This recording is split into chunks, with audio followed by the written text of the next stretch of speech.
para ver si después se le puede subir la grabación. Pero estamos teniendo problemas para subir la grabación porque el archivo es muy grande para Moodle. Moodle aguanta archivos de hasta 50 megabytes y estuve chequeando el tamaño de los archivos, son alrededor de 250 megabytes, una cuestión así. Profe, ¿y si los sube a Drive? Porque Eso es yo lo que pregunté, igual dijeron que los profes lo podían subir a Drive. voy a ver cómo en estos momentos estoy haciendo la consulta a UMD para ver si me instruyen un poco, me dan alguna instrucción al respecto. Pero intenté subírselos y no, no,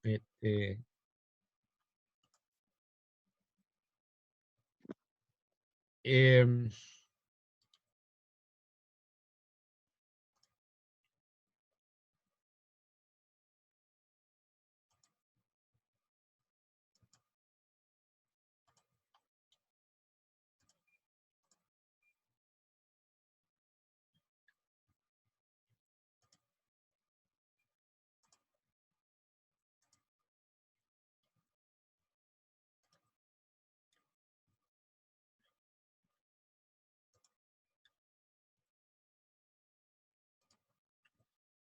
voy a,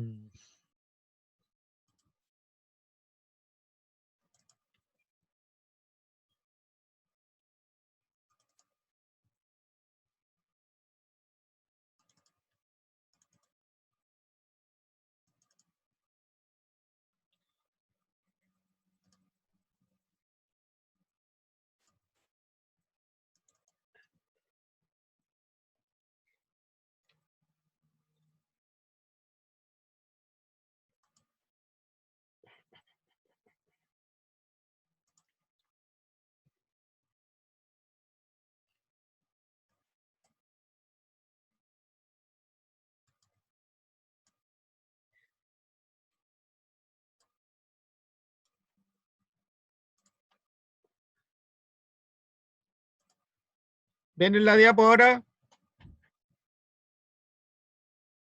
jóvenes? Te doy la referencia del PPT anterior, profesor. Yo Ya, igual. Sí, ya. profe, se ve sobre la referencia. Debe estar cargándose o no. Yo creo. Es que, profe, cuando usted puso compartir, puso solo compartir la ventana de este PPT, usted tiene que apretar de nuevo en compartir Sí, pantalla y ahí cambiar. sí, debiera, ¿y ahora? Ahora sí. Ahora sí. Ya. Y ahora sí.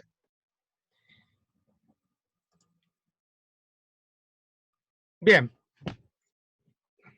Esta es, fíjense usted, Ecología del Individuo Humano 3. Esta señora me pareció muy simpática y nosotros andábamos haciendo un libro en el Valle del Elqui. Estaba ahí la señora y yo pasé, quiere que le saque una foto. Le dije, ya me dijo, "Ah, pero póngase ahí".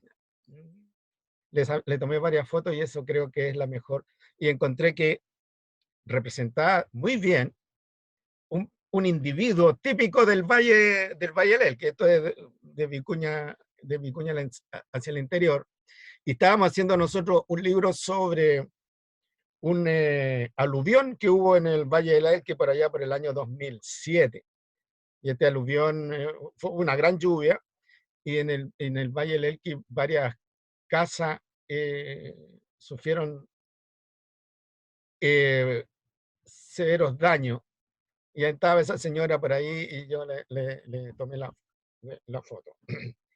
Ah, y tiene una sonrisa picarona la señora. Vamos a ver lo que son las necesidades, los recursos, el consumo y, como recién decíamos, la huella ecológica.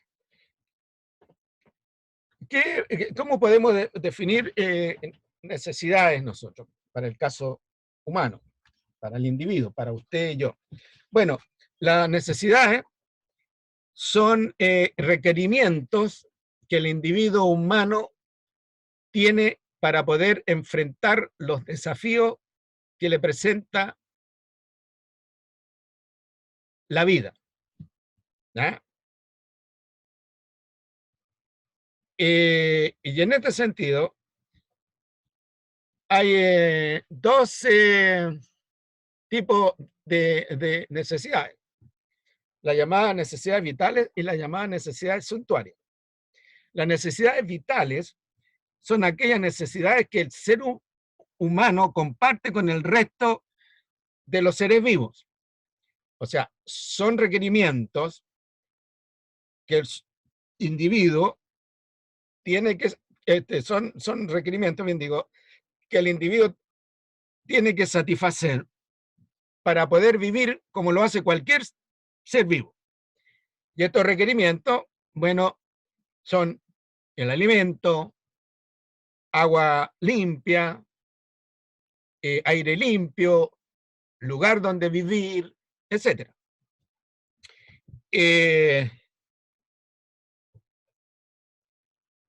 Cuando estamos hablando ahora de ser humano, aparece un conjunto de necesidades llamadas necesidades suntuarias, que no responden tanto a la naturaleza biológica del ser humano, sino responden a la naturaleza sociocultural del ser humano. Si uno hace una lista de necesidades vitales, necesidades suntuarias, la lista de necesidades suntuarias es bastante larga y bastante heterogénea comparada con las necesidades vitales. ¿Ya? En el caso de las necesidades vitales, por ejemplo, la Constitución nuestra dice que los chilenos tenemos derecho a vivir en un ambiente libre de contaminación. Por ejemplo, si usted está viviendo en un ambiente que considera que es un ambiente contaminado, que el aire que respira está contaminado, por lo tanto no es un aire limpio, el agua que toma es un agua contaminada, por lo tanto no es un agua limpia, el suelo que pisa es un suelo contaminado, el suelo donde juegan sus niños es un suelo contaminado. ¿Ya? A usted la Constitución de la República de Chile lo protege de tener, de tener acceso a recursos que le satisfacen sus necesidades vitales. ¿Ya? Ahora bien, hay personas, sujetos, que viven en la línea de la pobreza y ellos no tienen acceso a lo mejor a agua limpia, no tienen acceso a suelo limpio, no contaminado, no tienen acceso a alimentos limpios, no contaminados, etc. Entonces, ahí la Constitución no le está respondiendo a lo que la Constitución promete. ¿Ya? Por eso que se producen estos conflictos y en ciertos momentos, como ahora, por ejemplo, el país está muy preocupado, los gobernantes nuestros están muy preocupados de lo que pueda pasar con la gente que vive en este límite, en el límite de la sobrevivencia, porque sus necesidades vitales no están siendo satisfechas en la medida que se lo asegura la Constitución política del Estado. Usted puede demandar al Estado chileno si vive en un ambiente donde el aire está contaminado, por no cumplir con eso. Y de hecho ha ocurrido demandas contra el Estado, o el tener acceso a agua contaminada por alguna razón. La necesidad es la satisfacción de las necesidades, y esto es una cosa bien importante. La satisfacción de las necesidades demanda recursos, ¿sí? ¿Qué es lo que es un recurso? Es un componente del entorno que le ayuda a usted a satisfacer una necesidad o un conjunto de necesidades. Por ejemplo, aquí en la Bahía de Coquimbo hay peces, y cuando esos peces llegan al mercado, llegan en la forma de recursos, y usted paga por un peso o por una sarta de pescado y se alimenta y satisface la necesidad de la alimentación, de recibir proteínas, sales minerales, etcétera, para su propia subsistencia. Entonces, repito, un recurso es un elemento del medio ambiente, del entorno del individuo, que sirve para satisfacer una necesidad. Las necesidades pueden ser vitales, como en los peces, o necesidades suntuarias. En el caso de las necesidades vitales,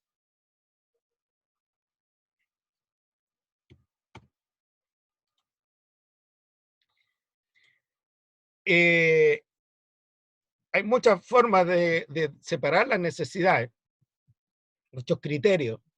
Ya les dije, criterios de necesidad suntuaria versus necesidad vital. Las necesidades vitales, repito, son necesidades que nos ayudan a vivir como entidad biológica. En cambio, las necesidades suntuarias son necesidades que nos ayudan a vivir como seres humanos. Por supuesto que no hay una separación rígida entre una necesidad vital y una necesidad suntuaria.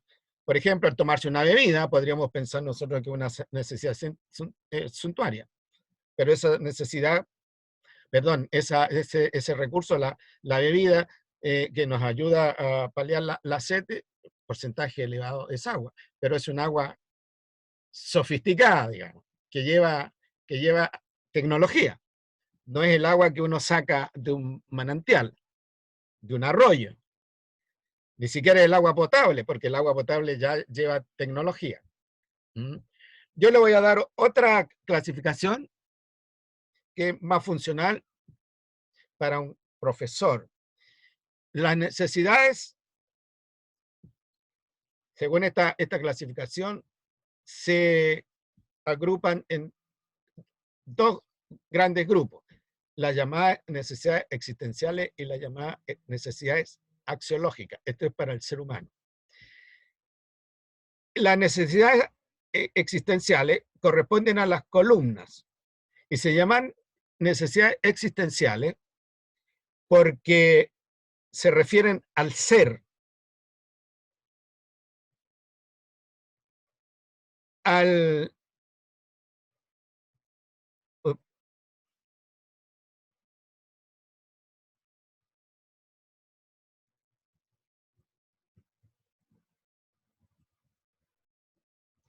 Profesor, ¿Sí? disculpe, ¿nos puede dar un rato cuando pueda para ir a comer algo? Que llevamos de clases desde las 2:30 y al menos yo tengo mucha hambre. Yo no me molesto si te traes un sándwich a la clase, digamos, ¿no? Mientras no nos sintamos que estás comiendo algo. No, yo no me molesto. Lo que quiero es poder terminar esta clase y dejar tiempo para revisar las dudas que ustedes puedan tener respecto de las guías. Así que me va a excusar que no poder darte permiso para esto. Ahora, tengo problemas para mostrar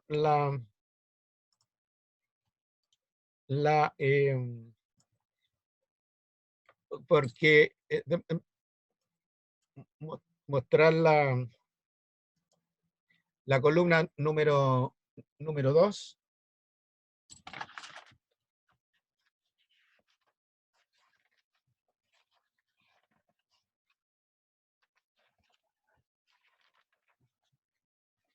Porque me tapa las pestañitas ahí.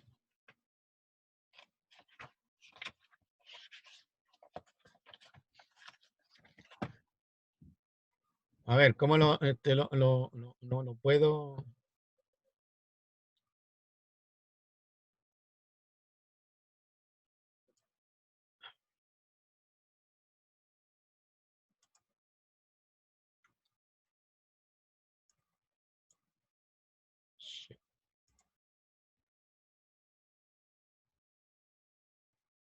A ver, la necesidad axiológica del ser, del estar,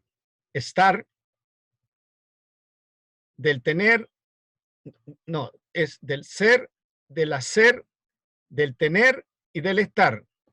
Son todas necesidades que tienen que ver con la existencia del individuo.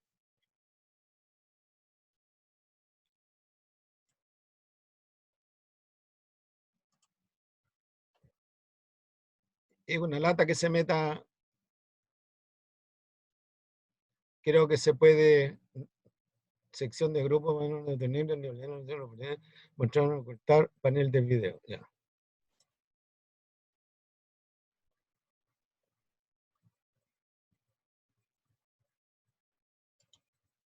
Voy a salir acá. Ya. ¿Ven ahí? Sí, profe. Ya. Ser, tener, hacer y estar. Esas son las 4 grupos de necesidades que se refieren a la existencia. Ser, tener en el sentido de propiedad, hacer en el sentido de hacer cosas, y estar en el sentido de estar tranquilo, estar en algún lugar. ¿Me entiendes?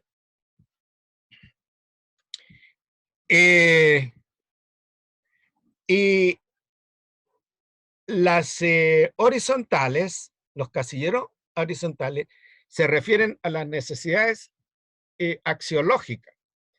Es un poco complicado entender esto de la necesidad axiológica, pero podemos decir que las necesidades axiológicas son todas aquellas necesidades que se refieren al ser humano que no son existenciales, que no están relacionados con el ser, el tener, el hacer o el estar. ¿Me entiende? Por ejemplo, pregunta. Nosotros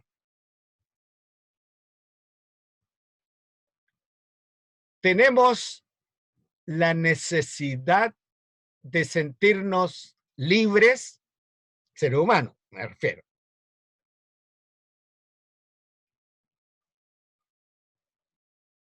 ¿Me entendieron la pregunta? Sí. Ahora, la necesidad de sentirse libre, no condicionada por cualquier cosa, ¿ya? Es una necesidad existencial, una necesidad axiológica.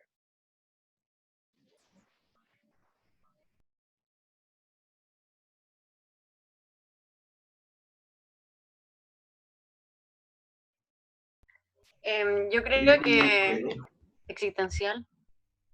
A ver, tiene que ver con el ser. Sí. Acuérdate de la necesidad de sentirte libre. Tiene que ver con el ser, si es sentirte, no. Que no es lo mismo estar libre. Ya es. Sí, Ya, ya tú, si no estás en la cárcel, estás libre. Si estás en la cárcel, no estás libre. Ahí tiene que ver, ¿no es cierto? No tanto con la libertad, ¿no? Sino que tiene que ver un poco con un castigo y con un confinamiento por alguna falta que se cometió. Sentirse libre es una necesidad axiológica porque está relacionado con sensaciones, con aspiraciones.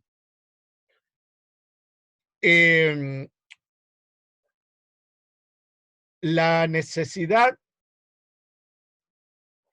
a ver, digamos, me voy a poner como ejemplo, en un ejemplo extremo, ¿ya?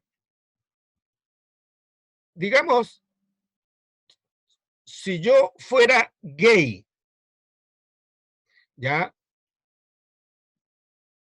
¿Qué necesidades tendría yo para ser un individuo que formara parte de un grupo sin ser discriminado, sin ser ofendido sin sin dar motivo a murmuración a espalda, etc. ¿Qué esperaría yo? ¿O ustedes? Que se sintiera libre. ¿Qué significa exactamente eso? Aceptación del medio. Exactamente. No ser discriminado, ser respetado, ser estimado, ser valorado, ¿no es cierto? Ser incorporado, todas esas cosas. Entonces aquí hay una mezcla de necesidades existenciales y necesidades axiológicas. Pero esto realmente está muy de moda porque se refiere a las necesidades que tienen los grupos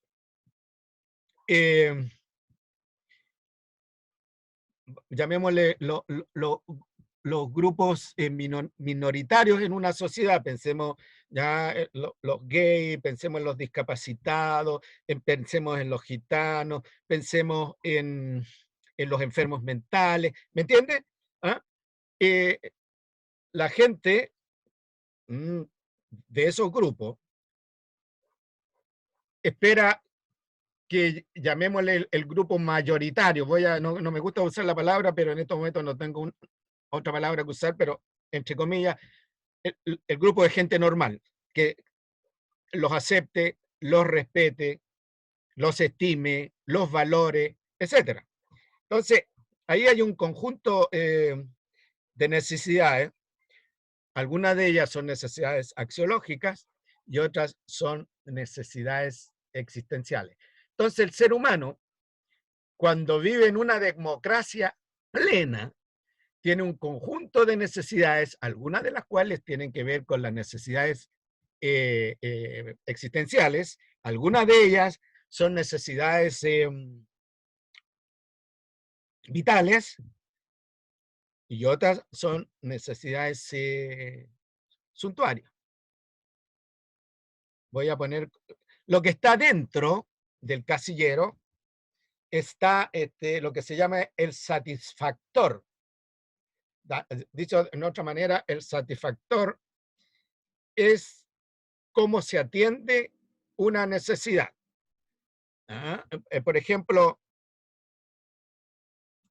cómo se da satisfacción a una necesidad. Por ejemplo, aquí tenemos la necesidad de subsistencia como axiológica y el ser como existencial. Entonces, la salud. Tener una buena salud, por ejemplo, está referida a la condición del ser, atiende la necesidad existencial del ser, pero también atiende a la necesidad axiológica de la subsistencia. Si una persona tiene mala salud, no tiene buena atención de salud, afecta a la necesidad existencial de ser.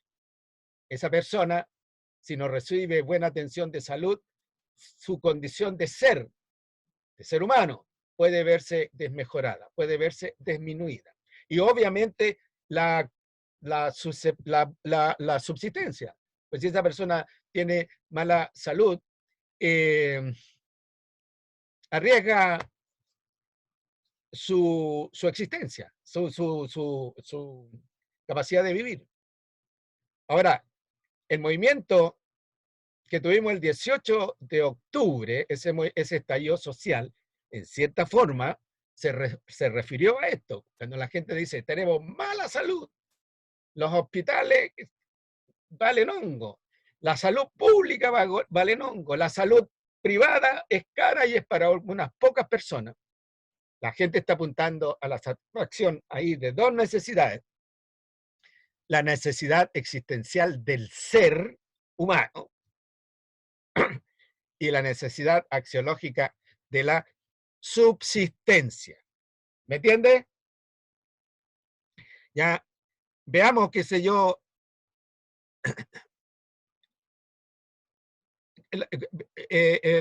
la necesidad de estar. Por eso se refiere a espacios o ámbitos. El entorno vital, ya, el entorno social y la subsistencia. Cuando nosotros estamos en un entorno vital normal, saludable, bueno, estamos en ese entorno. Y por otro lado, estamos asegurando, satisfaciendo la necesidad de la subsistencia. Pues si estamos en un entorno social complicado, de drogadicción, de estallido social, de guerra, bueno, la condición de estar, la condición del estar en buena condición, valga la redundancia, se ve disminuida y además la subsistencia se ve alterada, se ve arriesgada. Yo, por ejemplo, siempre cito el tema de la guerra, porque yo en las vacaciones me leí una colección de libros de guerra de la Segunda Guerra Mundial, y fue terrible la Segunda Guerra Mundial, terrible. Es un libro de historiadores, no es un libro de literatura masiva. Terrible la Segunda Guerra Mundial. Y ahí estuve en un entorno social complicado, que estaba afectando al estar y a la subsistencia. ¿Ustedes no vivieron la dictadura de Pinochet? No son tan viejos como yo. Yo tenía, a ver, 70, tenía 26, yo tenía 27 años cuando se produjo el golpe de Estado. Y ahí fue producto de conflictos sociales, del año 70 al 73. Nos tocó a vivir nosotros conflictos sociales. Y el 73 en adelante nos tocó vivir la dictadura. Entonces ahí nosotros estábamos en condiciones muy desmejoradas, porque no había libertad para opinar, no había libertad para moverse con tranquilidad por las calles, no había libertad para juntarse y reflexionar en torno a la situación, etc. Eso duró hasta el 85, por allá. Imagínense, del 73 al 85. Y por supuesto que la subsistencia estuvo en riesgo porque mucha gente murió. Todos aquellos que en algún momento se opusieron al gobierno militar, los capturaron, los torturaron y muchos de ellos murieron, o bien su salud mental quedó muy desmejorada. Entonces, tenemos las necesidades axiológicas, ¿ya? Y las necesidades axiológicas. ¿Cuáles son las necesidades axiológicas? Subsistencia, protección, afecto, entendimiento, participación.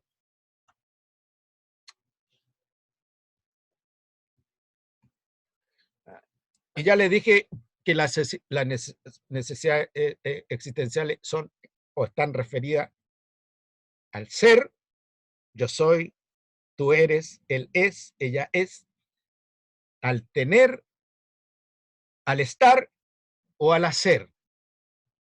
Y lo que está dentro ya son los satisfactores. Es decir, cómo lo que está dentro me permite a mí satisfacer al mismo tiempo una necesidad existencial o una necesidad axiológica. Vean ustedes que dentro de las necesidades axiológicas del ser humano, los otros organismos, los otros mamíferos, los otros primates, para ser más cerca la cosa, tienen algunas necesidades existenciales, como el afecto. Los monos, los chimpancés, por ejemplo, se hacen cariño entre ellos, pelean entre ellos. Pero entendimiento probablemente, pero eso no está tan claro, y participación, bueno, a lo mejor también, pero eso es mucho más claro en el ser humano. Veamos el tema de la participación. Está definida como una necesidad axiológica, el derecho a participar. ¿Qué es lo que le da a usted el derecho a participar? Satisfacer la necesidad de sentirse parte de un grupo. La necesidad de opinar, la necesidad de tomar parte de las decisiones, la necesidad de que le hagan caso, la necesidad de que lo escuchen. Todo eso está dentro del concepto de participación. Y por eso que aquí los satisfactores son adaptabilidad, receptividad, solidaridad, disposición, convicción, entrega, respeto. Por ejemplo, ahora le están diciendo a la gente, sea solidario con la gente de la tercera edad. Use mascarilla, no salga a la calle porque puede traer los virus a su casa y va a contaminar al abuelo, porque es el grupo vulnerable, o a su papá que es hipertenso, o a su papá que es diabético. ¿Me entiende? Entonces, esto está referido al ser y la participación, es decir, participar, ser parte de un movimiento social de solidaridad que lleva a proteger a los grupos vulnerables de un maldito virus. ¿Alguna pregunta, comentario? No, ¿Jóvenes? profe, va súper bien. Siga nomás. Profe, entonces, ¿Sí? entonces esos dos conceptos, aunque se muestran aparte, se relacionan entre ellos. Sin Yo no lugar puedo a- hablar de una necesidad existencial sin poner a una necesidad axiológica. sin ¿o no? considerar una necesidad zoológica. Cuando tú lo ves Ya. desde el punto de vista del satisfactor, ¿ya? El satisfactor es lo que está dentro de la caja donde se cruza la necesidad existencial con la necesidad axiológica. Ahí. Pero nosotros podemos decir, mira, por ejemplo, yo la prueba les puedo preguntar, bueno, no tenemos prueba, pero a lo mejor alguna guía. Nombre, ejemplo, necesidad axiológica. Bueno, subsistencia, protección, afecto. ¿Ya? Otra podría ser nombres satisfactores que tienden a satisfacer simultáneamente la subsistencia y el ser. Bueno, usted me dice salud, por ejemplo, y ahí tiene un satisfactor. Por eso que la salud para la gente es tan importante. Y cuando hay estallidos sociales, la salud, y vamos a ver por ahí, ustedes van a ser profesores, ven por ahí la educación, o los derechos humanos. ¿Me entiende? Son tan importantes y han estado en el corazón del estallido social. ¿Por qué? Porque la gente no está sintiéndose satisfecho con los satisfactores. Yo me puedo sentir satisfecho con el satisfactor salud.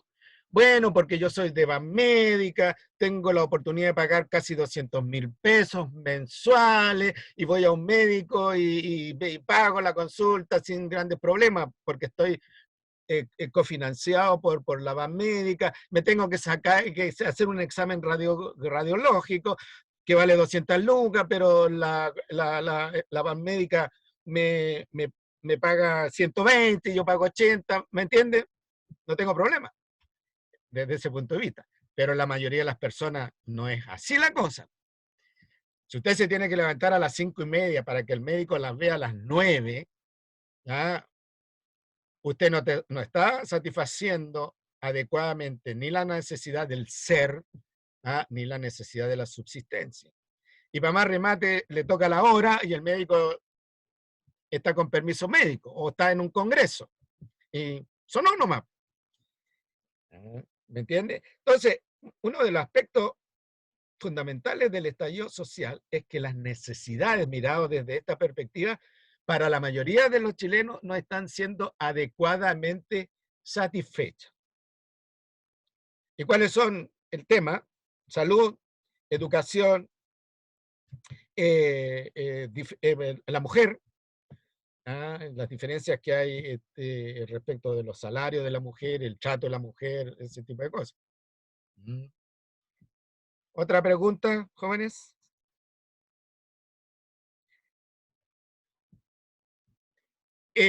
Las necesidades se satisfacen con recursos. Y ya les dije que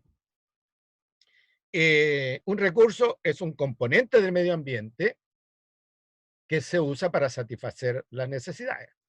Las necesidades axiológicas, las necesidades existenciales, las necesidades vitales, las necesidades suntuarias. ¿Ah? Por ejemplo, ustedes que son estudiantes universitarios, bueno, necesitan que el entorno les provea a ustedes libros donde estudiar. Y para eso tenemos una biblioteca.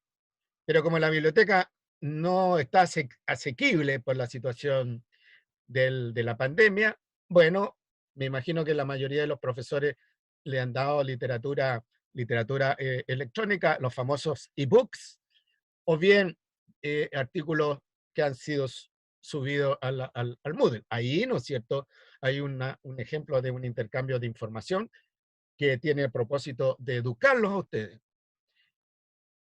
A mí que me gusta leer los diarios, entonces yo todos los fines de semana compro 3 diarios y me informo. Y ahí el entorno me provee los diarios.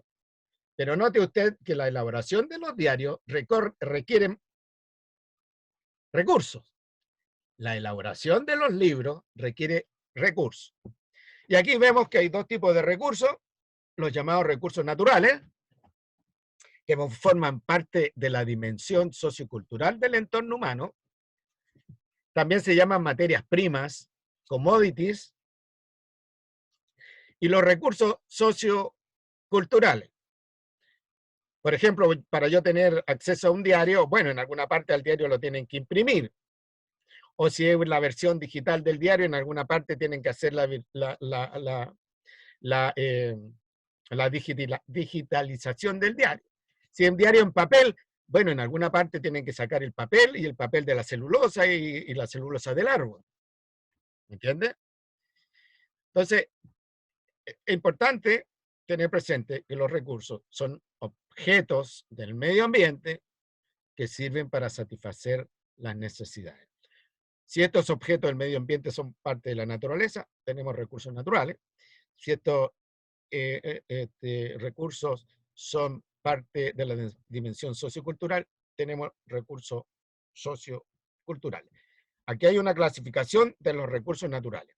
Los recursos naturales se clasifican en recursos naturales perpetuos, recursos naturales no renovables y recursos naturales potencialmente renovables.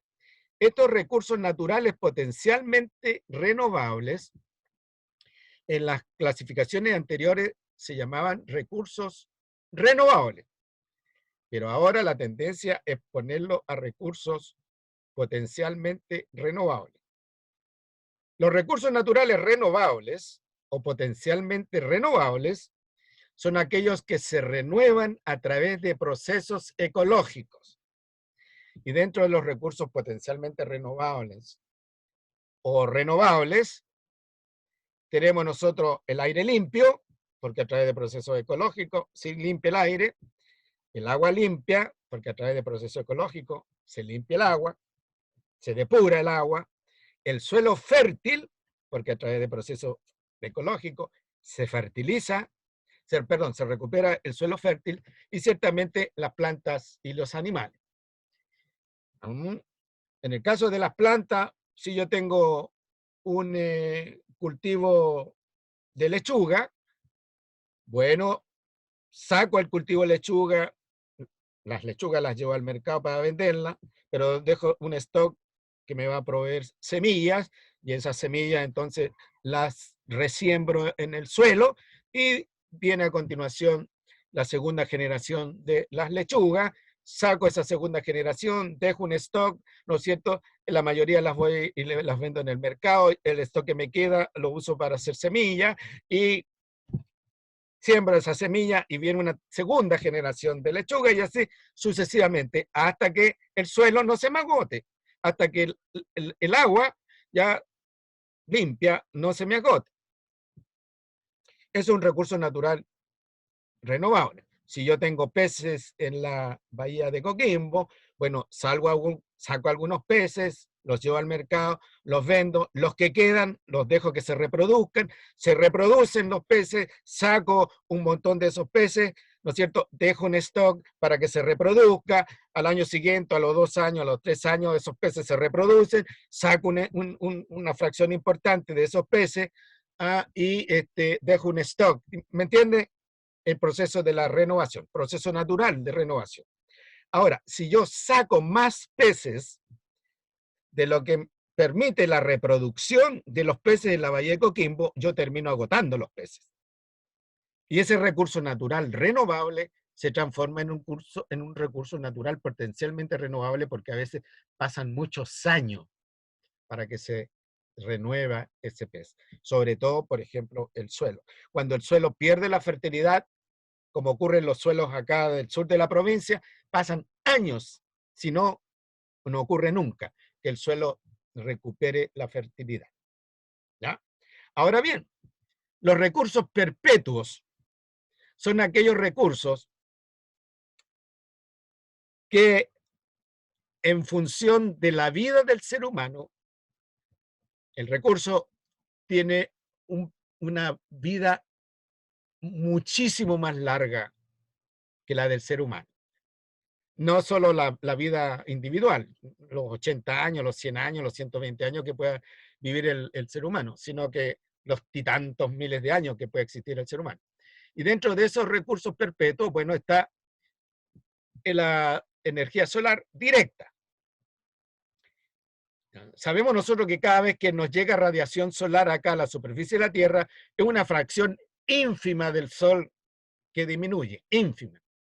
El Sol tiene una vida limitada.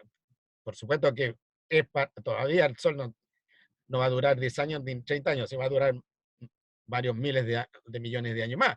Pero cuando lleguemos a esos miles de millones de años, ¿no es cierto?, el Sol se va a extinguir y todo lo que depende del Sol va a desaparecer. Pero para nuestro propósito, para nuestra escala, la energía solar es perpetua, la energía solar directa. Y la energía solar indirecta es la que tiene el viento, las mareas y la energía de los ríos, sobre todo la energía fluvial, sobre todo los ríos correntosos, aquellos que en un territorio relativamente estrecho bajan de la alta montaña hacia el mar muy rápidamente. Ríos con mucha corriente. Por ejemplo, nosotros, aquí en La Serena, estamos más o menos a 200 kilómetros de la cordillera. No en línea recta, sino que los caminos que nos llevan hacia la cordillera. Y el río Elqui, en estos 200 kilómetros, baja a pendiente, va de los 5.000 metros sobre el nivel del mar, en 200 kilómetros, a 0 nivel del mar. Si aquí lloviera harto, tendríamos un río Elqui sumamente correntoso, con mucha corriente.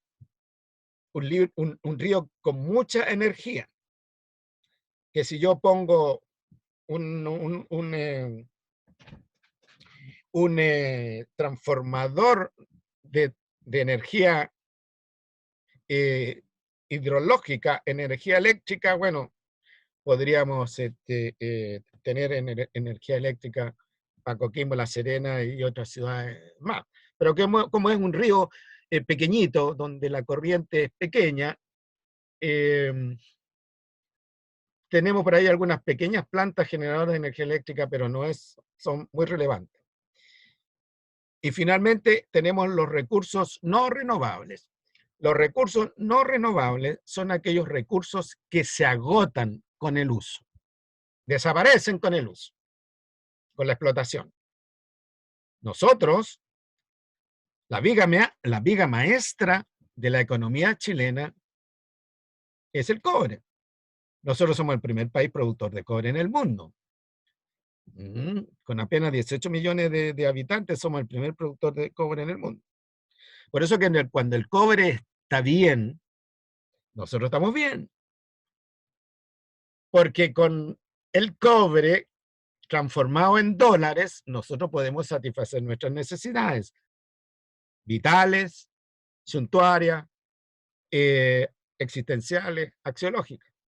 Pero cuando el cobre está mal, como ahora, por ejemplo, bueno, tenemos problemas para satisfacer nuestras necesidades. Pero el cobre, así como fue el sal, así como era el salitre, es un recurso natural no renovable. Por lo tanto, cuando se nos termine el cobre, vamos a tener que mirar en otro lado. Afortunadamente, un tercio del país es bosque, y por ahí dicen que pudiera existir recurso natural para financiar los gastos nuestros, y afortunadamente también tenemos una gran costa, donde hay muchos recursos marinos que también podrían satisfacer nuestros gastos. Y lo otro es mirar ciencia y tecnología, es un poco más complicado. Pero hay países como Israel, por ejemplo, que tienen recursos naturales menos que nosotros, pero la han trabajado mucho a los recursos socioculturales, a través de la ciencia y tecnología. Entonces, dentro de los recursos naturales no renovables, tenemos el combustible fósil, el carbón, el petróleo, los minerales, como el cobre, por ejemplo, el hierro, el aluminio, y los no minerales, los minerales no metálicos, como los fosfatos, los fosfatos, las arenas, las arcillas. Estos son entonces los recursos naturales que nos sirven a nosotros para atender tanto los recursos, tanto las necesidades vitales, agua, por ejemplo, alimento, temperatura para la producción vegetal, temperatura para nosotros, recursos no minerales para construir cosas, computadores, autos, y los perpetuos que proveen energía para nosotros con esa energía lograr hacer el trabajo. Y este trabajo puede significar construir edificios, construir universidades, construir hospitales, construir maquinaria, etc. Ahora, los recursos socioculturales son interesantes. Los recursos socioculturales son importantes para un país en desarrollo. ¿Cuáles son los recursos socioculturales? Los recursos humanos. El ser humano debidamente educado, debidamente capacitado. Por eso que decimos nosotros, bueno, nosotros, los profesores, formamos parte de los recursos humanos que un determinado país tiene, ¿no es cierto?, para satisfacer, para que el resto de la gente satisfaga sus necesidades existenciales y axiológicas, o vitales o suntuarias.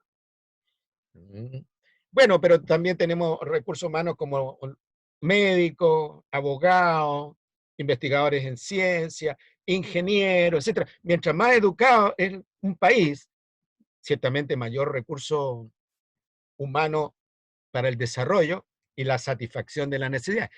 El desarrollo de un país está relacionado con la satisfacción de la necesidad. Y no solo las necesidades vitales, insisto, ¿ya?, sino también son las necesidades axiológicas, la necesidad de vivir en una democracia plena, por ejemplo, ¿ya?, que es un entorno complejo, una democracia. Fíjense ustedes que recién el país, a raíz del estallido social, en el país, Chile, entró a formar parte del grupo de los países con democracia plena. Una democracia plena significa que usted puede pararse en la calle y ponerse a opinar sobre lo que está haciendo el presidente de la República. Y nadie debería insultarlo, atacarlo, etc. ¿Ah? Otro aspecto, fíjense ustedes que recursos humanos ciertamente son los poetas. los pintores, los músicos, los jugadores de fútbol, porque de una manera u otra ayudan a satisfacer necesidades. Piense usted que el Alexis Sánchez y el Arturo Vidal forman parte del recurso humano de élite porque ayudan a satisfacer la necesidad. A ver, ¿qué necesidad? Entretenimiento. Entretenimiento. Entretenimiento. El entretenimiento es tremendamente importante porque colabora a la salud mental. Por eso que los políticos, cuando se quieren hacer política más hacia las masas, bueno, o sea, se cobijan bajo los equipos de fútbol. Porque un equipo de fútbol bien estimado por la gente ayuda a la política, la gente se tranquiliza, la gente no se pone violenta. Dicen que el día lunes en la mañana, cuando pierde el Colo-Colo, toda la gente anda mal genio. Cuando gana el Colo-Colo, el día lunes en la mañana, toda la gente anda relajada, feliz, buena gente, buen trato. Cuando gana la selección chilena, todo el mundo anda feliz. Y más encima, si lo gana de manera elegante, de manera bonita. Cuando la selección chilena pierde con Bolivia o pierde con Ecuador, toda la gente anda malhumorada, anda idiota, anda mal genio. Entretenimiento y salud. Porque personas que si las personas se entretienen, se relajan, baja la presión arterial, la gente no se pone violenta, se pone más contenta, mejores niveles de salud mental, etc. Lo otro es recursos socioculturales, infraestructura. Dentro de la infraestructura podemos poner universidades. Ya mientras más universidades tengamos nosotros con sus respectivos equipos, bibliotecas, laboratorios, salas de estar, buenas salas, esa infraestructura. Y ayuda entonces a satisfacer necesidades específicas de una sociedad que va siendo cada vez más compleja. Pensemos nosotros que, ejemplo, cuando yo estudié en la universidad, era muy poca la gente que estudiaba en la universidad. Ahora estamos teniendo alrededor de 900.000 estudiantes en las universidades. ¿Cómo lo hacemos eso? Bueno, porque hay más universidades, hay más espacios dentro de las universidades. A veces, para mucha gente, muchos estudiantes, la universidad a través de solo la infraestructura es un mundo distinto. Yo estudié en una universidad norteamericana y a mí se me caía cuando andaba por los pasillos de la universidad, parecía... mi señora me tenía que andar diciendo que cerrara la boca. Bueno, imagínense que dentro de una universidad tengamos un banco, tengamos un cine, tengamos un teatro. En la universidad que estuve yo un viernes en la tarde, llegó la Olivia Newton-John a cantar, cuando recién estaba comenzando la Olivia Newton-John, por allá por los años 84, 85. Y para qué decir otros cantantes, el famoso John Denver también llegó a la universidad. Entonces, la infraestructura. Para muchos alumnos, para muchos estudiantes, la universidad es un mundo totalmente distinto de donde provienen. ¿Para qué vamos a decir de universidad? Esta es una universidad pública, ya universidades privadas. Ya yo no sé si alguno de ustedes se ha dado una vuelta por una universidad como la Universidad Católica, la Universidad Andrés Bello, la Universidad Diego Portales, la Universidad de los Andes. Otra infraestructura. Después tenemos dentro de los recursos socioculturales el conocimiento y el know-how. El know-how es una expresión gringa que quiere decir el saber hacer. Dicho en otras palabras, si en el país tenemos recursos humanos que sepa hacer cosas, bueno, estamos en mejores condiciones de satisfacer las necesidades que en un país donde nosotros no sepamos hacer las cosas y cómo arreglar los equipos hay que mandarlas al exterior o hay que traer técnicos del exterior para que nos vengan a arreglar las cosas. Nosotros en cierta forma somos bastante dependientes de ciencia y tecnología. Cuando se importan equipos, por ejemplo, cuando se importa software, cuando se importa tecnología, si nosotros no sabemos manejarnos bien con esa tecnología, somos dependientes de a quién le compramos tecnología. Yo estaba leyendo en la semana pasada que un grupo de marinos fue a Australia a entrenarse para manejar un barco, digo, no solo manejarlo en el sentido de mover el timón, sino que para apropiarse del barco, porque ese barco se lo había comprado Chile a Australia y había pasado a ser un barco chileno. Si nosotros no sabemos arreglar computadoras, por ejemplo, si no sabemos arreglar autos, si no sabemos arreglar equipos sofisticados, de eso que se atiende en los hospitales o en empresas grandes como la minería, por ejemplo, y hay que traer técnicos extranjeros, bueno, ahí tenemos una falencia. Por eso que el recurso humano universitario, los ingenieros, por ejemplo, son tremendamente importantes en el tema del know-how, porque ellos tienen que aprender tecnología o bien inventar tecnología para resolver problemas, sobre todo si corresponde a infraestructura que se ha comprado fuera del país. Otro aspecto importante son las industrias, porque las industrias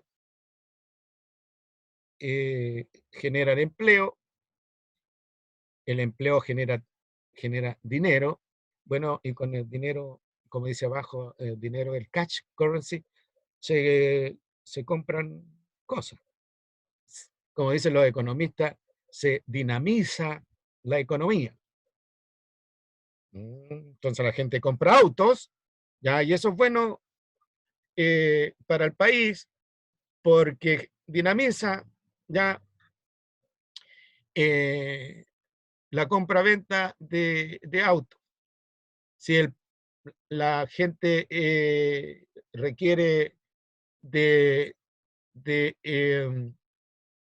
productos relativamente sofisticados, como computadoras, como equipos de música, equipos de telecomunicaciones, celulares. Bueno, ahí están las industrias, ¿verdad?, que ayudan a satisfacer ese tipo de necesidades.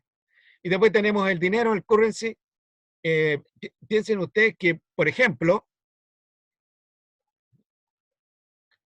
cuenta la historia que en Calama, después que se han producido las huelgas legales de los mineros, bueno, los mineros terminan de los mineros de la minería, terminan en los bolsillos con 10, 12 millones de pesos, 8 millones de pesos, y eso inmediatamente la gente, los mineros, bajan al centro de Calama y compran autos, cambian todo el mobiliario de las cocinas, microondas, ¿me entiendes? Entonces, de nuevo, el tema del dinero es un recurso que a la gente le permite satisfacer necesidades. Y finalmente, los servicios. Ya dijimos que los servicios son acciones que un tercero hace en favor de alguien. Por ejemplo, si yo estoy enfermo, voy al médico y el médico presta sus servicios profesionales a mi persona. Y el médico me revisa, qué sé yo, me palpa por aquí, me palpa por allá, y me dice, mire, don Jorge, se tiene que hacer esto y estos exámenes. Y yo voy al laboratorio con la orden del médico, ¿ya? Y en el laboratorio me hacen los análisis, y ahí tengo yo un servicio profesional de análisis. Y me entregan los resultados, ¿no es cierto? Y vuelvo donde el médico con otra boleta de honor, con otra orden de atención. Y el médico me dice, a ver, don Jorge, bueno, Los análisis acá están normales, pero acá no están tan normales, así que le voy a dar esta receta para que baje el colesterol, para que baje la presión arterial, para que baje los ácidos grasos. ¿Entiende? Y ahora usted va a tener que hacer ejercicio y someterse a una dieta especializada, ¿ah? Y lo voy a mandar donde un kinesiólogo que me va a prestar servicio de kinesiología y lo voy a mandar donde una nutricionista donde me va a prestar servicios de nutrición. Y yo voy donde el kinesiólogo y hago los ejercicios y le pago, ¿no es cierto?, por sus servicios profesionales, y voy donde la nutricionista y la nutricionista me fija una dieta y le pago por su servicio profesional. Voy al supermercado, ¿no es cierto?, y compro lo que tengo que comprar para hacerme la dieta, y le pago al supermercado el servicio de la compra y venta de lo que necesito. Y así es la rueda de la economía cuando se satisfacen las necesidades. Ahora bien, las necesidades vitales para todos los seres son las mismas, independiente de su condición social. Pero las necesidades suntuarias no son las mismas para todos los individuos. Ahí depende mucho de la condición social del individuo. Ahora, nosotros como seres humanos modernos, comparado con el ser humano primitivo, tenemos mucho más necesidades socioculturales que el ser humano primitivo, por mucho que seamos pobres. Pero las personas que son ricas tienen más necesidades socioculturales que las personas que son pobres, porque ya los entornos presentan distintas demandas. La huella ecológica. La huella ecológica, nosotros la podemos entender intuitivamente como el impacto que genera la satisfacción necesidad. Y aquí tenemos dos modelitos que muestran la huella ecológica. Este modelito de un grupo de seres humanos pobre, pero un grupo numeroso. ¿Ya? Mucha gente de un país, digamos, en vía de desarrollo. Esto quiere decir multiplicado. Esto representa el número de unidades de recursos usadas por cada persona. ¿Ah? El número de unidades de recursos que usa cada persona. Note que esta esferita es bastante más chica que esta. Multiplicado por el impacto ambiental, o sea, la huella ecológica, por unidad de cada recurso usado. Y note que esta es pequeñita, comparada con esta, multiplicativo. Y el resultado, puesto que es un proceso multiplicativo, es un gran impacto ecológico, una gran huella ecológica. A pesar que el consumo y el impacto, el consumo total de recursos es relativamente bajo comparado con la cantidad de personas, y el impacto es relativamente bajo comparado con la cantidad de personas, el impacto total es alto, o sea, la huella ecológica es grande. ¿Y en qué se nota la huella ecológica en este gráfico? Primero, contaminación del aire, destrucción de la vegetación, pobreza. Pobreza. Esta es otra situación de una población bastante menor que esta, pero una población de mayor desarrollo, con mayor necesidades suntuarias. Y está acá. Aquí tienen mayor necesidad,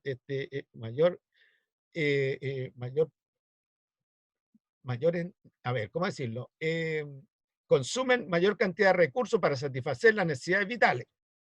Estos tienen necesidades vitales, ¿ya?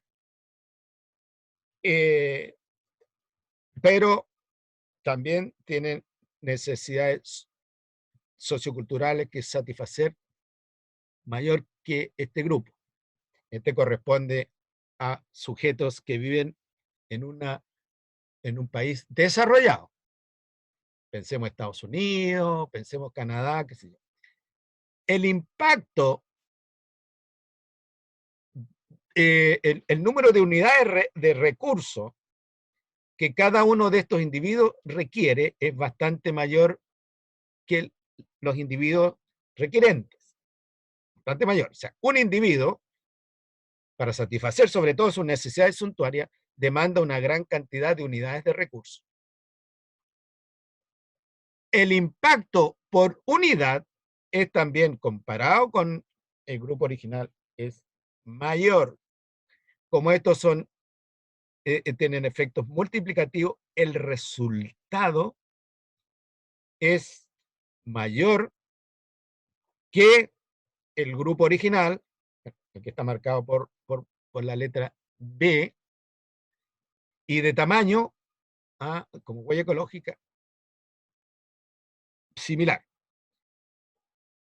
Pero ¿dónde está la diferencia? Bueno, hay contaminación ambiental en los dos, hay deterioro de los sistemas naturales de manera similar, ¿no es cierto?, en los dos, pero aquí no hay acumulación de desechos producto del uso de, no hay acumulación de desechos acá producto de la satisfacción de necesidades suntuarias.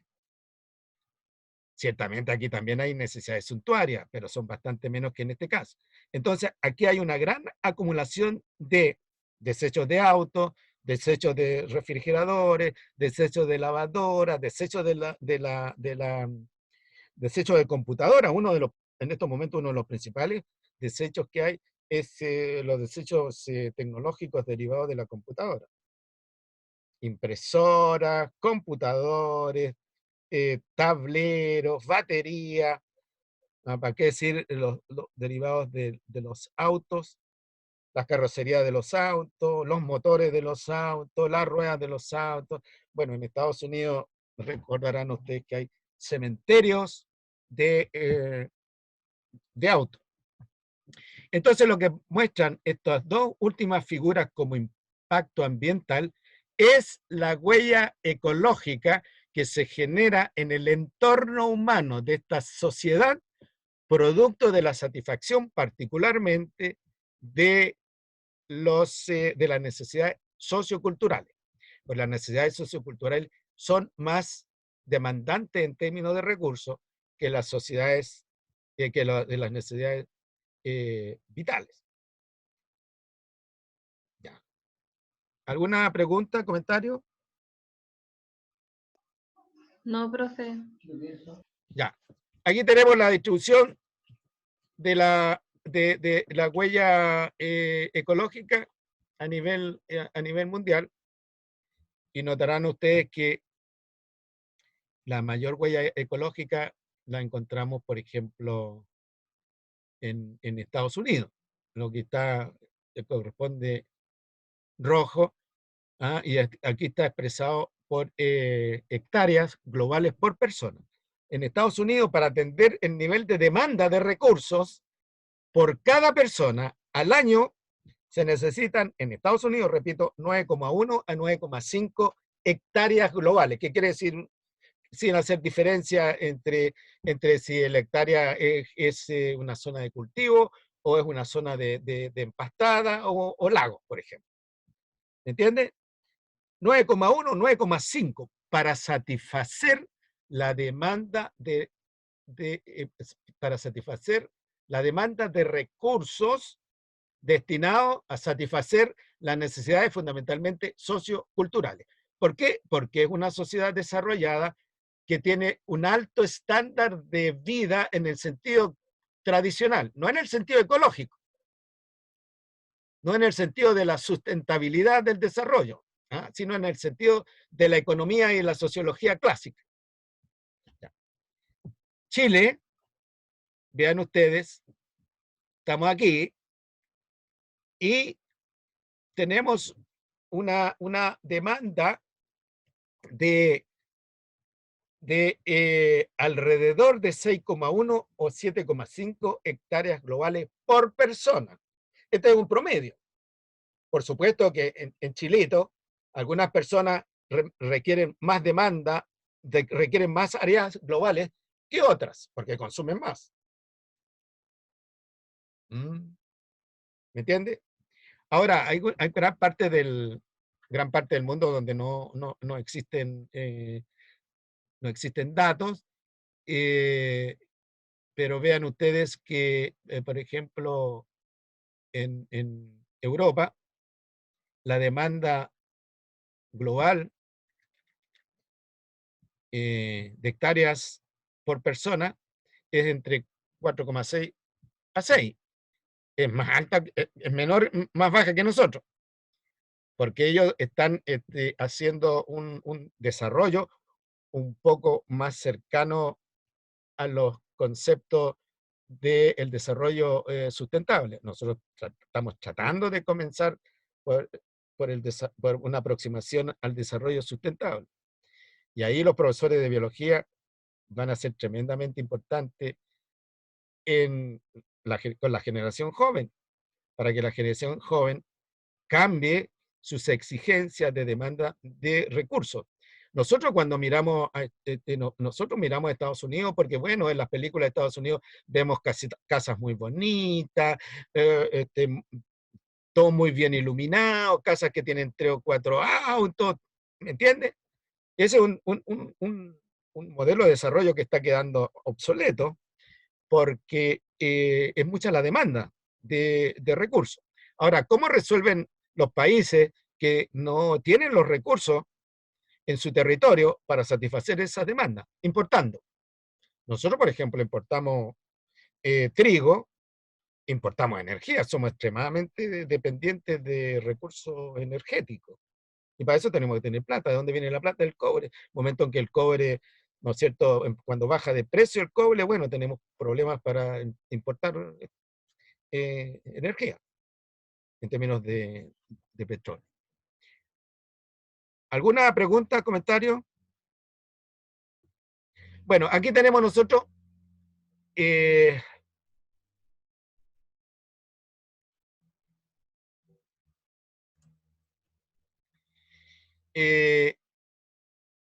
una estimación hecha el año 1997, hectáreas hectáreas de terreno por habitante por año. No se hace diferencia si es tierra productiva o no es tierra productiva, si es la cantidad de tierra que se necesita por habitante. ¿Ya? Entonces, esto fue en el año 1997, como dijo, y ahí Chile aparece, está en amarillo, con alrededor de 15 millones de habitantes.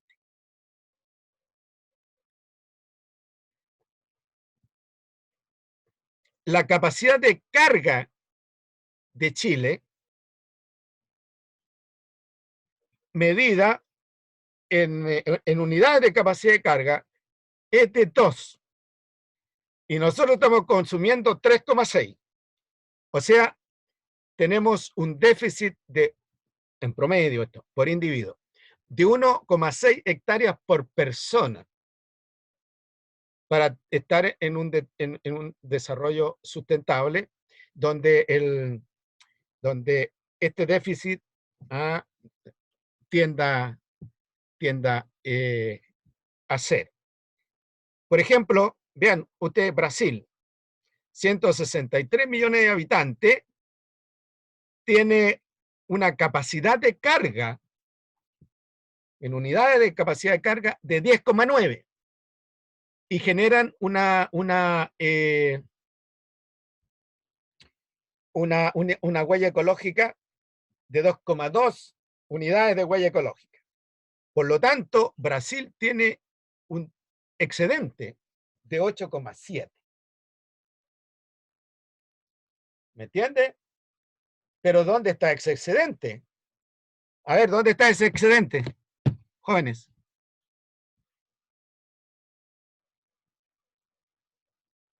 ¿Aló?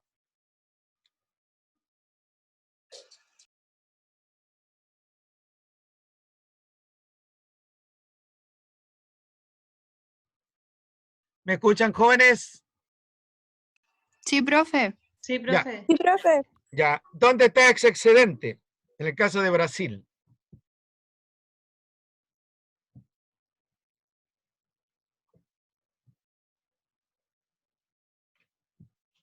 ¿Me entendieron la pregunta? No, profe.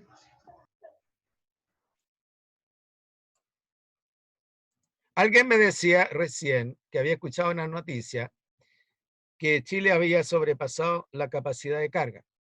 ¿Ya? Noten que la huella ecológica es 3,6 para el caso chileno y 2 como capacidad de carga. De tal manera que nosotros hemos superado en 1,6 unidades unidades de huella ecológica para ser un país sustentable.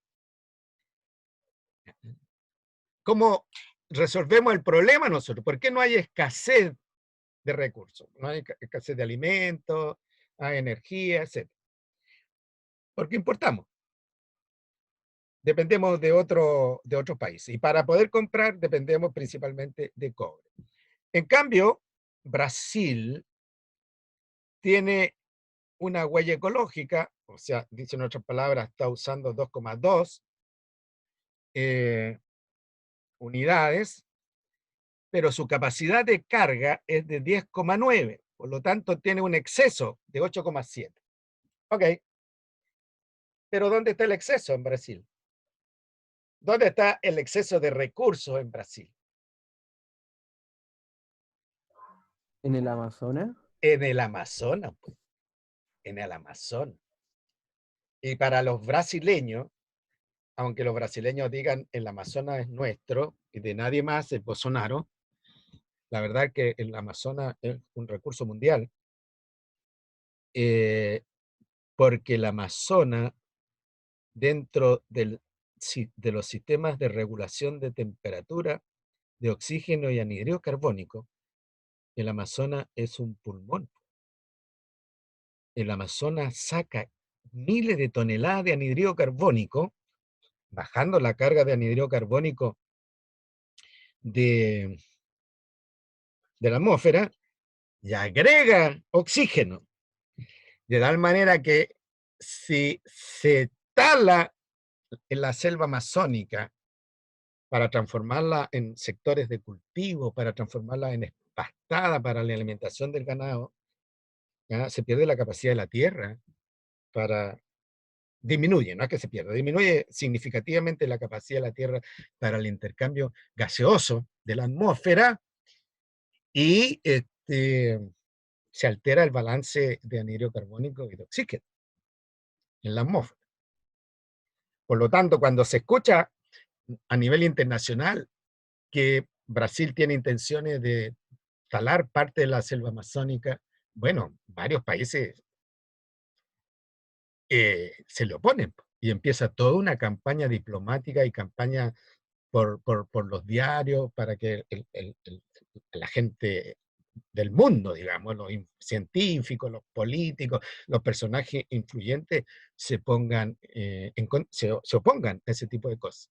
Entonces ya la selva amazónica no es tanto propiedad de los brasileños. Está en territorio brasileño, sin lugar a dudas. Pero hacer cosas en la selva amazónica que vayan a alterar el mecanismo regulador de la atmósfera, anhídrido carbónico, calor también, y oxígeno, los brasileños no pueden llegar y hacerlo.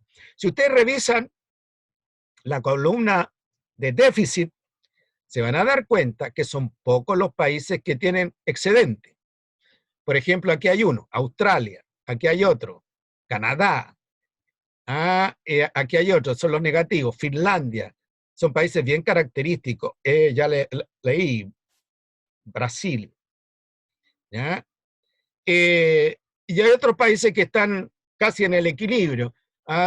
Por ejemplo, menos 0,5, Australia, este es 0,3, Suecia, hay otro 0,8, a ver, ¿cuál está? Rusia, uno ya tiene una carga, China, Es 0, India. Miren, este es raro. India. Bueno, India tiene también una gran región selvática, pero veamos lo siguiente. Los hindúes son 960 millones de hindúes o de indios. Pero miren el consumo por habitante al año, 0,7, nada. ¿Ya? Entonces ellos están rayando un poco en el límite de la satisfacción de sus necesidades vitales y olvidémonos ya de la satisfacción de las necesidades suntuarias. ¿Ya? O sea, olvidémonos que en cada casa en la India hayan 2 vehículos, hayan televisor en cada pieza, en cada habitación, que hayan 2 o 3 computadoras, que hayan refrigeradores, que hayan lavadoras. Olvídense eso. Es que, profesor, Dígame. allá hay una alta cantidad de población indígena y como igual es un país con una sobrepoblación, también presenta un alto índice de pobreza en su... ¿Tú estás hablando de India? Sí, Claro, tú te ves que el consumo, si ves tú la huella ecológica ahora como indicador del consumo, ¿cuál es el país que tiene el mayor consumo de recursos? Mira, Estados Unidos. Y fíjate que acá viene Dinamarca y tiene un alto déficit ecológico. Y hay otro más bajo que la India. El que le viene a continuación es Bangladesh, no es sorprendente, ¿verdad? Y el otro, Pakistán. Todos países geográficamente cercanos donde las condiciones de vida son paupérrimas y responden entonces a este modelo de desarrollo. A este que está acá. Y Estados Unidos, por ejemplo, responde a este modelo de desarrollo. Ese es la huella ecológica. El déficit ecológico, ¿qué es lo que es? Es la diferencia entre el área disponible y el área consumida. Esa es la huella ecológica. Diferencia entre el área disponible y el área consumida. O sea, nosotros tenemos un área disponible menor que el área que estamos consumiendo. ¿Cuál es el riesgo que tenemos? Que tenemos que importar recursos desde afuera, materias primas, arroz, trigo, petróleo sobre todo. ¿Ya? Ahora, puede que llegue un momento en que las materias primas alcancen precios muy elevados en el mercado. Por ejemplo, hace un par de años atrás, hubo una crisis energética y muchos productores de maíz, de alfalfa, de centeno, qué sé yo, se dedicaron a producir alcohol. Y por lo tanto, no vendieron ni alfalfa, ni vendieron centeno, ni vendieron maíz, ni vendieron azúcar como alimento, sino que empezaron a vender alcohol.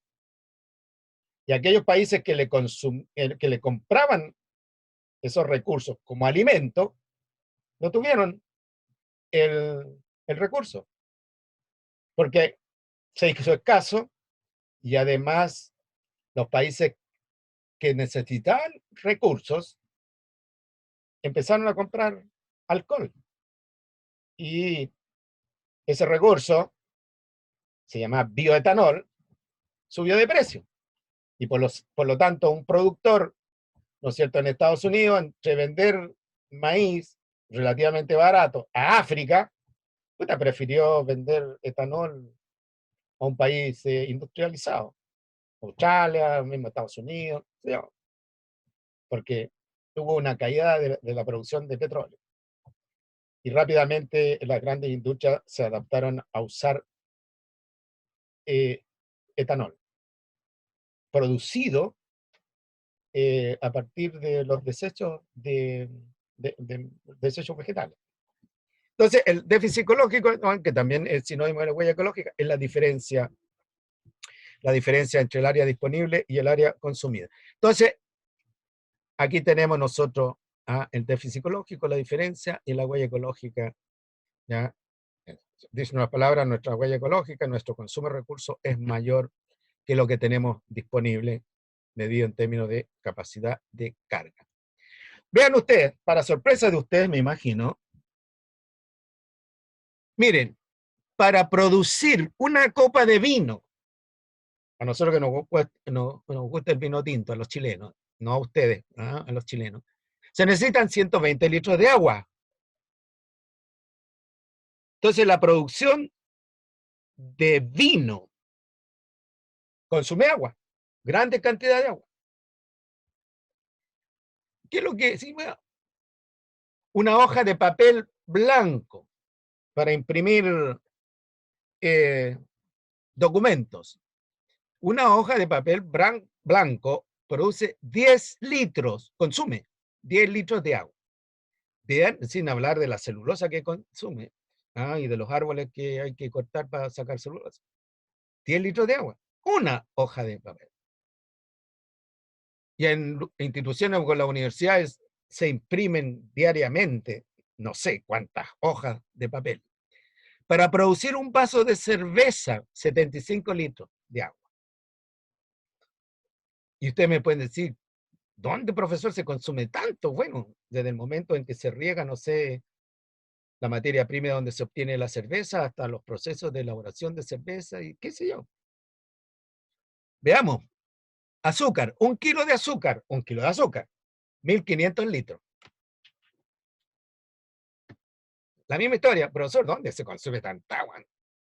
Ya, bueno, desde el momento en que se riega la planta de azúcar, desde que chiquitita hasta que llega a producir el azúcar.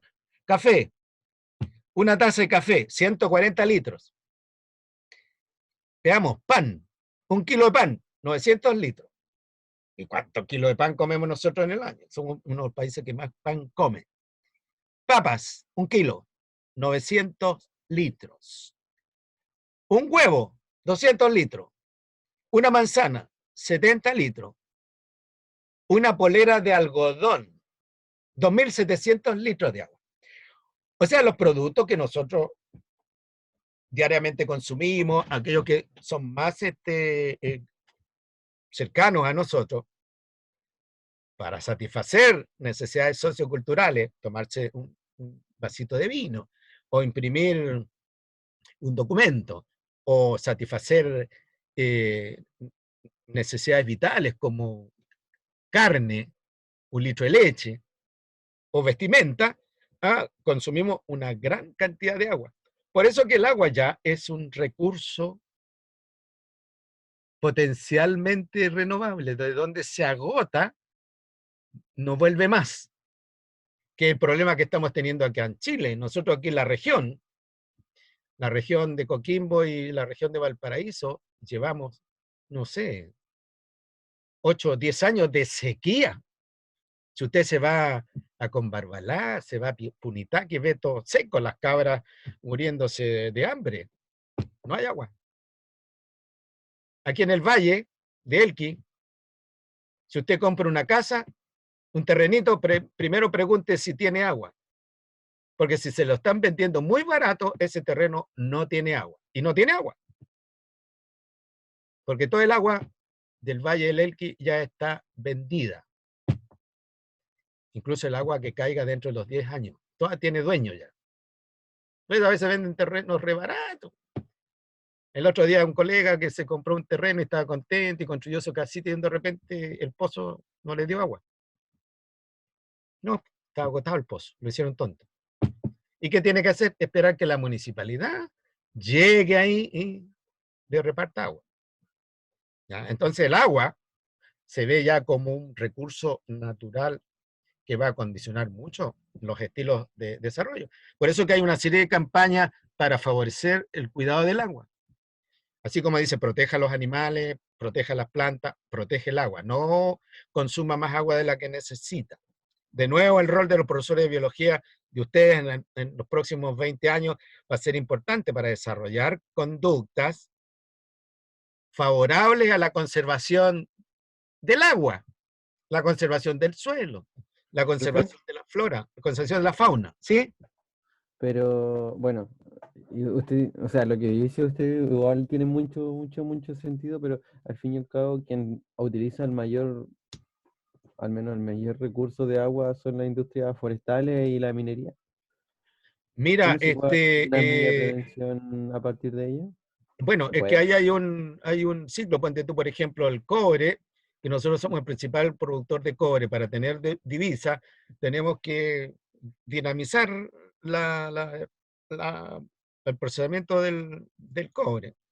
Ahora, un recurso de futuro son los recursos forestales, ¿ya? Entonces nosotros tenemos, porque si se nos agota el cobre, bueno, tenemos recursos, un tercio del sur de Chile, a ver, un tercio del territorio chileno en el sur de Chile corresponde a bosque, y de ahí se puede utilizar, se pueden obtener algunos materia prima, celulosa particularmente. Y si se desarrolla ciencia y tecnología, bueno, a lo mejor algunos productos más finos, más sutiles, como algunos productos químicos, mm, o la fruta, ¿no es cierto? O los frutos para uso, para otro tipo de uso, digamos. Frutos, por ejemplo, alimentación de ganado. ¿Mm? Ahora, nosotros como seres humanos somos muy derrochadores del agua. Nosotros nos criamos en una cultura donde el agua no era factor limitante. Y yo te digo, la generación de mis padres, la generación de los padres de mis padres, la generación de ustedes, mucho consumo de agua. Nota tú que nosotros a nivel mundial somos 7 y tantos billones de habitantes. Así que piensa cuántos kilos de pan se consume diariamente y cuánta agua se está consumiendo diariamente. ¿Ah? Aquí no se trata de poner en contraposición distintas actividades, sino se trata de ir desarrollando estrategias que ahorren agua. Por ejemplo, en la industria, yo le hago clases a los ingenieros ambientales, en la industria de la minería hay mucha presión para que se desarrollen tecnologías de transformación de minerales que sean cada vez menos exigentes en términos de agua.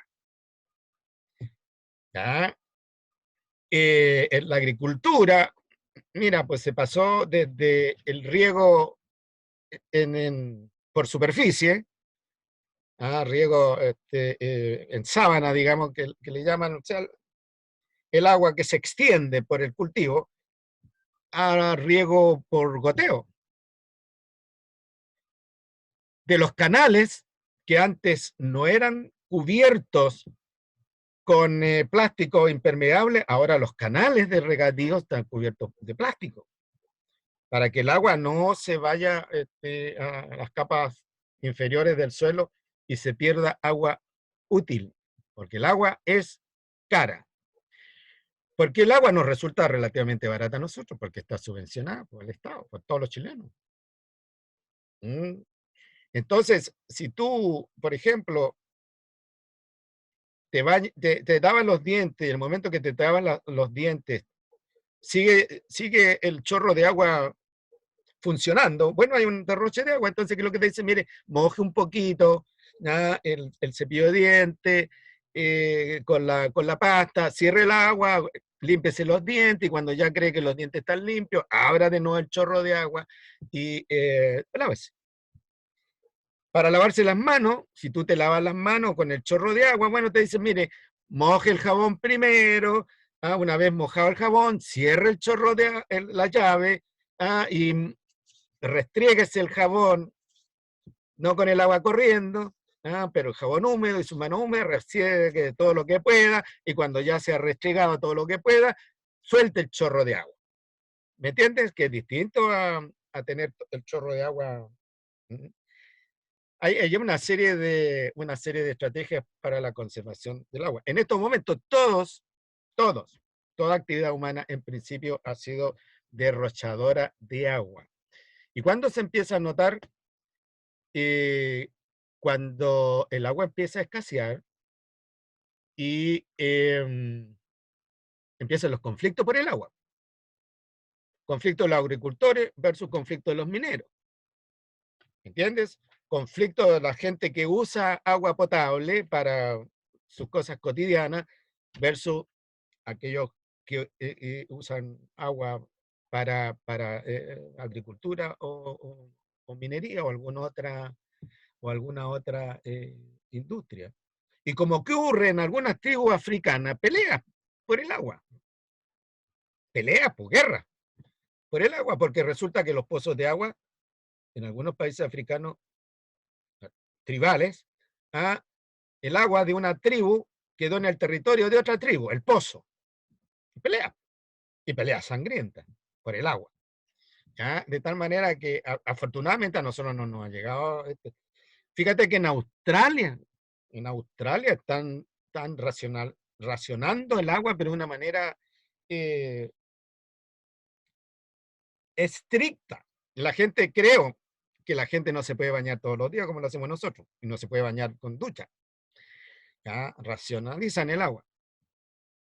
Racionan el agua, no racionalizan, racionan el agua. Porque Australia, gran parte del continente australiano es desértico. Y además por el cambio climático global, el ciclo del agua se ha visto alterado. Aquí, por ejemplo, en la zona nuestra, que llevamos años de desertificación, ¿ya? Desde los años 20, 1920, llevamos un siglo de desertificación. Pues el agua, ya se alteró el ciclo del agua. ¿Ya? ¿Me entiendes? Entonces el desierto, en este caso, desierto del norte, ya está avanzando a las puertas de Santiago. Aquí nosotros podemos ya hablar más que de zona semiárida, una zona árida. ¿Ya? Entonces, el agua probablemente sea uno de los factores limitantes para el desarrollo de los próximos años. Y de nuevo, en esto de necesidades y recursos, en lo que dice relación con la parte ecológica, los profesores de biología van a tener un tremendo rol que cumplir. Por eso que el programa de biología de primero, segundo, tercero medio, cuarto medio, sí, trae tanto de biología celular y genética y de fisiología humana como de ecología, pero tendiente a desarrollar hábitos amigables con el medio ambiente. Pues no pensar, ¿no es cierto?, que yo miro al mar y lo veo infinito, ya el mar no es infinito, o miro hacia arriba la atmósfera y la veo infinita, ya la atmósfera ya no es infinita. Para una persona con poca educación, claro, pero si la atmósfera, mira, es infinita, ¿no? Ya sabemos nosotros que ni el mar, ni el aire, ni el suelo son infinitos, están acotados. Y nosotros estamos llegando por esto del desarrollo destinado a satisfacer necesidades suntuarias, principalmente. Por supuesto que también se satisfacen las necesidades vitales, en algunos países más que en otros, en algunos grupos humanos más que en otros. Entonces, cuando no se satisfacen las necesidades vitales hay hambruna, hay opresión, etc. Pucha, no pudimos... ¿A qué hora salimos? ¿A las 7:15, 7:30? 7:30, Parece que profe. a las 7:30. Ya, entonces nos queda un cuarto de hora. ¿Alguna consulta? No, profe. Bueno, veamos.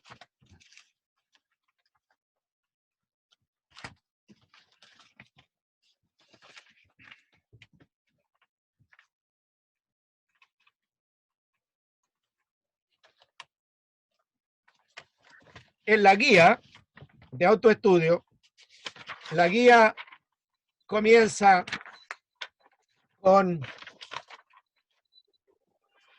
Profesor, ¿Sí? en la guía número 2, la que dice Ecología del Individuo Humano, Consumo Humano y la Huella Ecológica, ¿Sí? usted no subió nada sobre, porque habla sobre NIF, que es un economista. Porque Espérate un poquito. Dejemos esa pregunta un poquito más adelante respecto si ya alguien tiene alguna pregunta de la guía 1, para ir por orden. Yo, profe, yo Sí. tengo la pregunta 1 de la guía 1, que dice que hay que listar una cierta cantidad de interacción entre el humano y el entorno. Entre ¿Cómo usted y cuántas? el entorno. Claro, ¿cuántas interacciones pongo? Haga una lista de Eh, eventos. Sí. Como mínimo más o menos 5 eventos. 5. Cinco. Ya, profe. Gracias. Recuerda que el entorno está conformado por la dimensión natural y como la dimensión sociocultural. Así que usted puede establecer ejemplos de interacciones del ser humano con la dimensión natural, ejemplos de interacciones del ser humano con la dimensión sociocultural. Recuerde que la interacción puede ser del ser humano a la dimensión natural o de la dimensión natural al ser humano. ¿Me entendió? Sí, profe. Ya. Sí. Ya. Muchas ¿Alguna gracias. otra pregunta de esa guía? Profe, la 2 ¿Sí? dice, espéreme, la 2 dice, señale 3 argumentos que ejemplifiquen o ejemplifican el tránsito de la ecología a la ética ambiental. ¿Sí? Se refiere, por ejemplo, que el uso excesivo del agua, ¿o no? ¿Ese sería como un argumento? Sí, pero tienes que ponerlo en términos de argumento. ¿Ya? Aquí asumo que ustedes tienen más o menos claro lo que es ecología. Tendrán que tener claro qué es lo que es la ética ambiental. La ética ambiental se refiere al comportamiento del ser humano en términos de una buena conducta o de una buena relación con el entorno. ¿Ya? Entonces, por ejemplo, un argumento que ejemplifique en el tránsito de la ecología. ¿Qué es lo que dice la ecología respecto de la función que cumplen los animales en el ecosistema?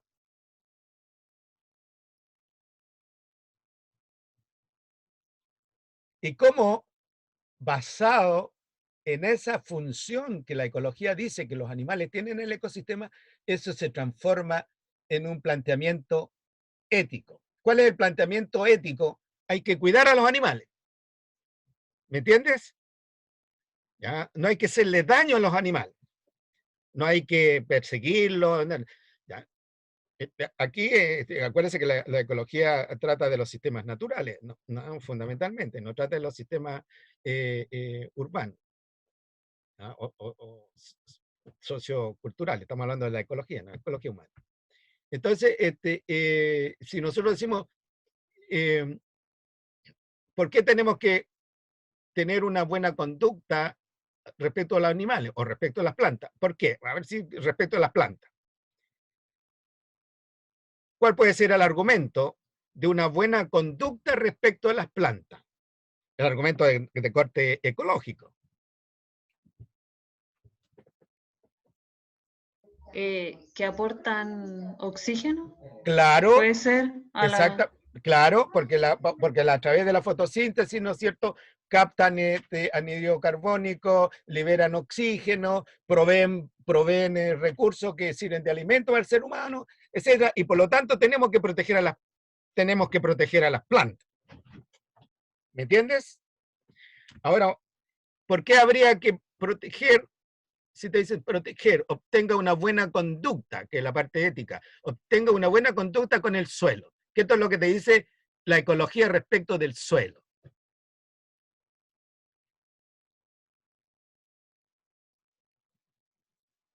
¿Es importante el suelo en los ecosistemas Sí. terrestres?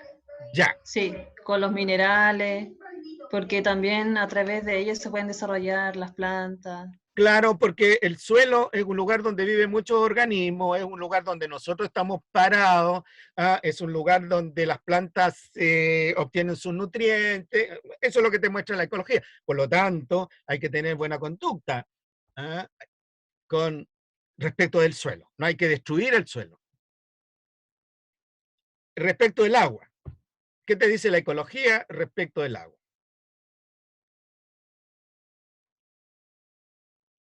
Para tener una buena conducta con el agua. Que es vital para la vida en general en la Tierra. Claro, que es vital para la vida en general, que hay muchos organismos que viven en el agua, como los peces y esto y lo otro. Y por lo tanto, nosotros tenemos que cuidar el agua, porque si consumimos más agua de la que necesitamos, contaminamos el agua, etcétera, bueno, otros seres vivos van a sufrir con eso, y si esos seres vivos son importantes para nosotros. Como Y los resulta que, anfibios. claro, pues tú, por ejemplo, hay toda una campaña para proteger a los, una campaña mundial, porque los anfibios están desapareciendo, se están extinguiendo.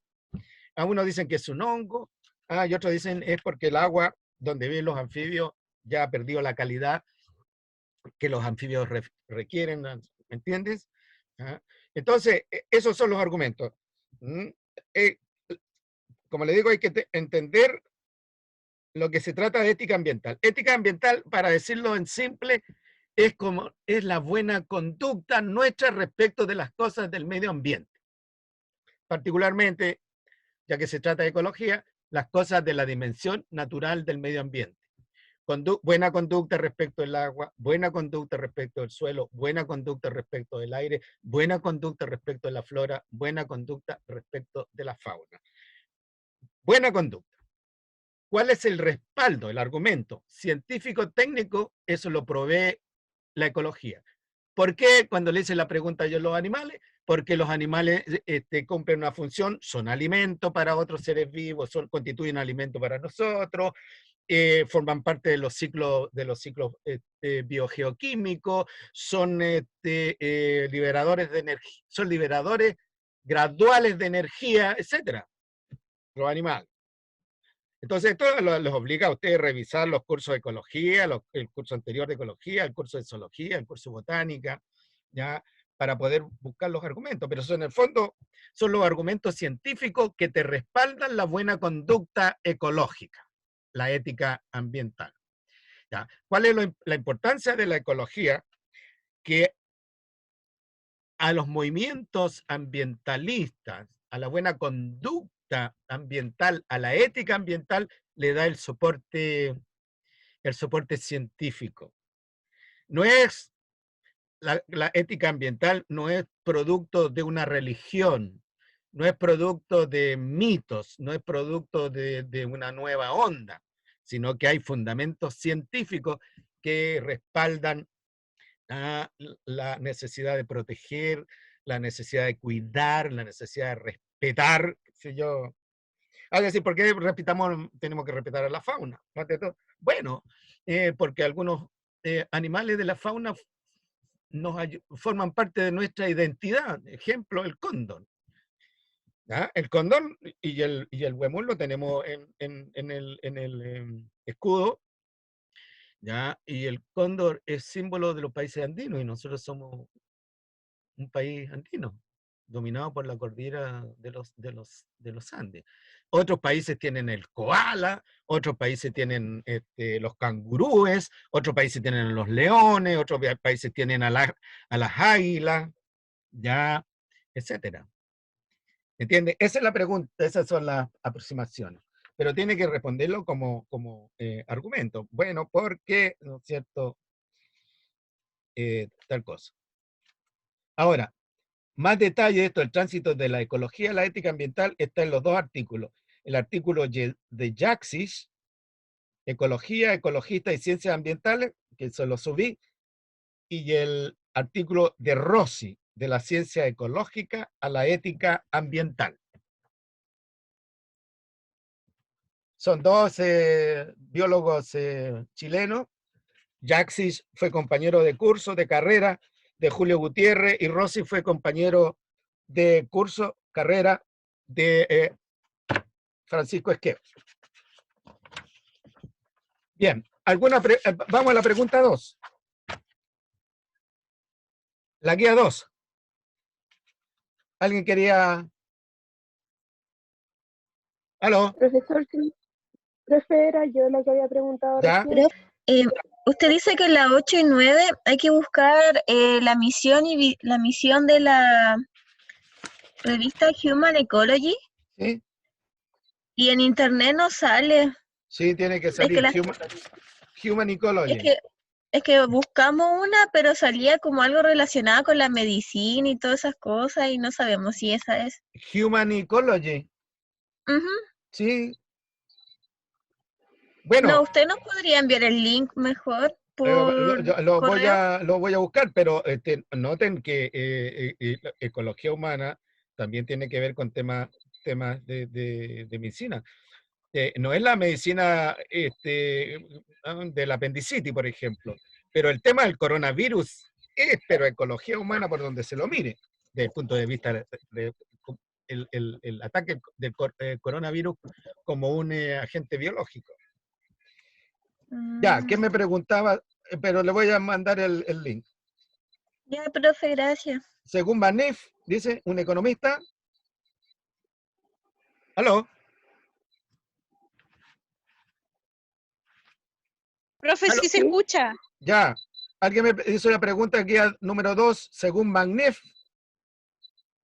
Ah, sí, profe, es que yo no encontraba si usted había subido algún documento o algo, pero Camila me dice que usted envió un link, así que ya lo encontré. Ya, entonces abajo dice página web www.magnef.cl. Y esto que les mostré, la matriz de necesidades existenciales y necesidades axiológicas, ahí está la respuesta. Esa es una propuesta de este señor, Magnef. La pregunta, la guía número 3.